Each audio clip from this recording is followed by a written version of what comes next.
ఒకటి కాదు రెండు కాదు, తెలంగాణ రాష్ట్ర వ్యాప్తంగా ఆదిలాబాద్ నుండి భద్రాచలం దాకా, అటు జోగులాంబ, గద్వాల, మహబూబ్ నగర్, పాలమూరు నుంచి మానుకోట దాకా 31 కళారూపాలు, చిందు యక్షగానం, కోలాటం, సైనికులు, ఒగుడోళ్లు, బోనాల కోలాటం, బెద్దెల కోలాటం, బెద్దెల బంజారా, బైండ్ల కథ, ఘట విన్యాసం, కాటికాపర్లు, శారద కథ, పంబాల కళాకారులు, దుబ్బులు, బంజారా, గుసాడి, కొమ్ముకోయ, దింస, రెల, డప్పులు, పులివేషాలు, నగారాలు, కొమ్ముబూర, గుజరాతీ, రాజస్థానీ, మాధురి, పేరిణి, కూచిపూడి, కథక్, షేరిబాజా, మర్ఫా, శివసత్తులు, మందహెత్తులు, ఎందరో కళాకారులు. ఆకలిగొన్న కళాకారులకు ఆ సప్పట్లేరా పంచపక్ష పరమాన్నాలు అన్నారు కీర్తి శేషుల నాటకంలో మోదుకూరి జాన్సన్ అనే రచయిత. కళాకారులకు రసజ్ఞుల ఆశీర్వచనాలే ప్రధానం.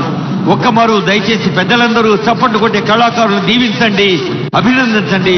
తెలంగాణ రాష్ట్ర భాషా సాంస్కృతిక శాఖ ప్రయత్నానికి ఆశీస్సులు అందించండి. ధన్యవాదాలు. वज़ीर आला श्री रेवंत रेड्डी दीगर डिग्नेटरीज के साथ रानी महल लॉन की तरफ तशरीफ लाते हुए. In your screens you can see the convoy. There we have our Honorable Chief Minister Sir Revanth Reddy Sir. Our Honorable Chief Minister, he envisions a Telangana where opportunity is not a privilege but the birthright of every citizen. With the courage to challenge stagnation and the clarity to chart a new course, he is steering Telangana towards inclusive growth and modern prosperity. కళాకారులకు ధన్యవాదాలు. ఇప్పుడు జాతీయ పతాక ఆవిష్కరణ ఉంటుంది. కళాకారులందరికీ ధన్యవాదాలు.